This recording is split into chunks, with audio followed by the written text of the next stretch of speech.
It is really terrible because if you listen to our budget, the whole health department is just going on 4% of the total budget for the whole nation.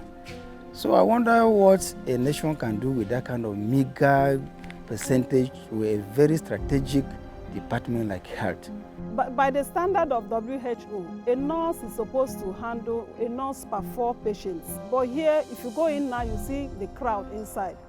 Women that are on antenatal dates today, they're up to 150. And we're only 2 nurses on duty.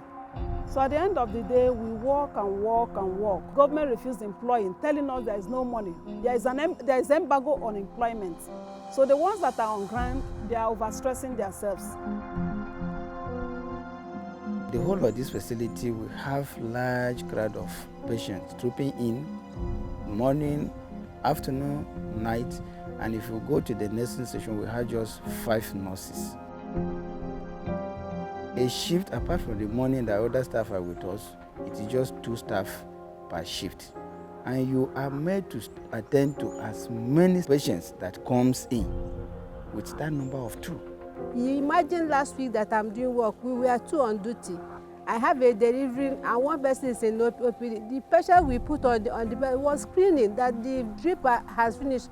Nobody to come and remove it. Like morning shift, we resume 8 and close 2 o'clock, that is 6 hours. The afternoon takes from 2 p.m. and close by 8 p.m., another 6 hours. But for the night, it's complete half a day, that is 12 hours. You resume 8 p.m., you close 8 a.m. the following day. Oh, I'm on night duty. Up to this time, I've not gone home. At a point, I will get tired. And when I'm tired, I might not give that quality care. I was employed since 2008. No employment. We are going just like that. I don't even know who is going to take after us because no more employment. Even we that have been employed, the salaries are not coming in as when due. They haven't paid us salary for last month and we are 18th of this month, yet no salary.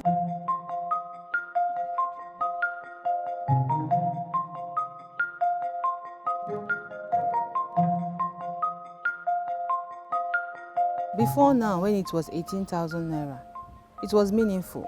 At least with that 18,000 minimum wage, I was able to buy a bag of rice for 7,000. But now it is 30,000 minimum wage, and it cannot buy me a bag of rice. 30,000 minimum wage, bag of rice is 37,000. It doesn't make sense. So if I'm a family of 4 or 5, how many would will I buy to feed them in a month? Unlike before, children are happy, they will eat whatever they want to eat. But now I will come back when there's no salary. What are they expecting me to do? If you enter inside the wards, you will not see quality equipment there. Some of them that we have there, they are outdated. They are not giving us the best services. There's no provision for testing. So we as health workers here, we are just working blindly because you attend to patients, you don't even know their status. There's no provision to test for you as a health worker to know the kind of patient you are dealing with. Yet you have to attend to these patients.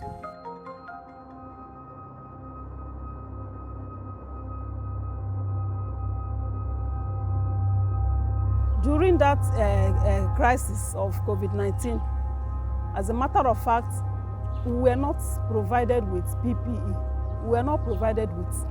We were just managing the ordinary ones we were used to. In terms of, for example, hand gloves, the minor ones we were using. Because one, we were not having the money to buy those things, and the government did not provide. And see, the hospital here is in a rural area. So most of these people that come around, they were not having the money to go to higher facilities. And as they come, we are not provided with those things. We are afraid. Some of them, once we hear somebody coughing, we pick race. In order, because we are not protected as the health workers, and we have to attend to them. Some of our co-workers died also because, one, we're not having standard lab to know whether such patients that come with those signs and symptoms were COVID-19 patients, whether they were positive. So at the end of the day, we were exposed, and those that were courageous to attend to them were equally exposed to such sickness, and they died.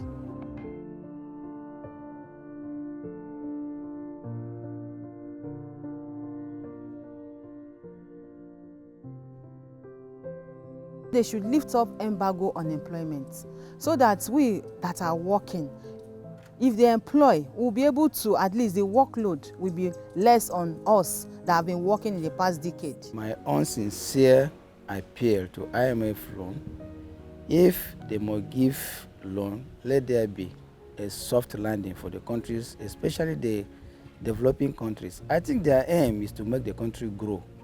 But if we are giving them with this kind of very tight situation that will even make dry the country, I think they should have a second thought.